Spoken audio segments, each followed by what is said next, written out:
Now Hollywood and Meatloaf have both been using beautiful damsels in distress to bring the monsters out of hiding for years. But for me, I'm going to use good old-fashioned squid to actually bring my monster out of hiding. That's right, in today's video, we're going to be relocating Monster, my Gymnothorax isingtina, my spotted moray, who's been living life quite happily here in his 2,000 litre estuary tank, and I'm going to be rehoming him in my 4,000 litre Palau Reef tank.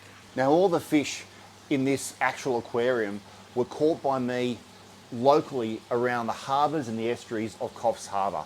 All of them except for one. Now, he's got a bit of story behind him, but I think what we have to do to make a successful catch is start getting the scent of that squid into the water. We'll catch him, we'll acclimate him to the reef tank water, and then we can have a chat about why I'm so pleased to have Monster in my care, but how that was actually a mistake. Moray eels, of course, don't have particularly good eyesight. You can see my wide-eyed moray coming out over there, and I'm hoping that with a bit of luck, he'll come out, not notice that the net's there, and I'll be able to scoop him up. You can see here I've got my snowflake moray, who's a bit of a handful actually. He likes to latch on to anything, and will actually do so to my hand if I'm not careful. Hopefully I can just give him some food to get him out of the way.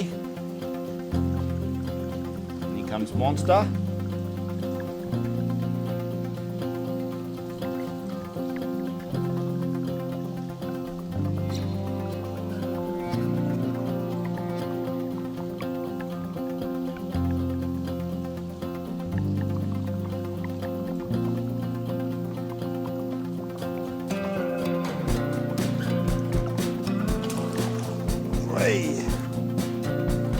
Got him. Now I'm not going to mess around. See that? I don't want to mess around with him too much. Woo!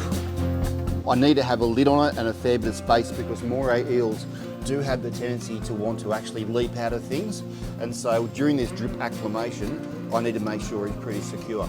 I need to drip acclimate him between the reef tank and the estuary tank because the estuary tank runs a bit colder, which is part of the reason why I want Monster to go into the reef tank. He's a coral reef eel, which means that he would prefer to be sitting around that 25 to 27 degrees Celsius mark, whereas my estuary tank sits around the 20 to 22 degree mark. What I want to try and do is completely fill this styrofoam box with water, and that way the water that's currently in there from the estuary tank will be well and truly overtaken by the new reef tank water, and he'll be acclimated to its pH, its chemistry, and also its temperature. Monster I purchased online, and I didn't set out to buy a moray eel that day.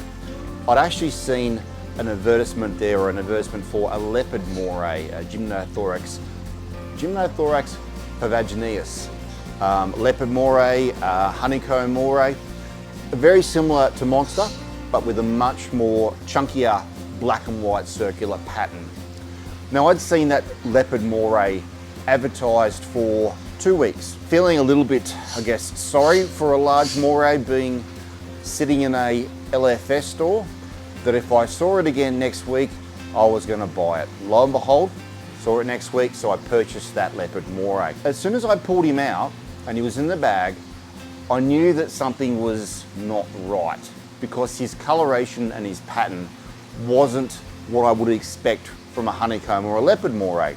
He had a much more clouded-like pattern on his body. Pretty quickly realised that I didn't have a Gymnothorax pavagineus, I had a Gymnothorax isingtina, which turned out to be actually absolutely fantastic, because Monster he's a brilliant eel. He's fantastic because he's an absolute wuss. He's currently about 2.5 to 3 foot long, and you think that he's going to grow to 5 foot long, that he will eat fish, but he doesn't.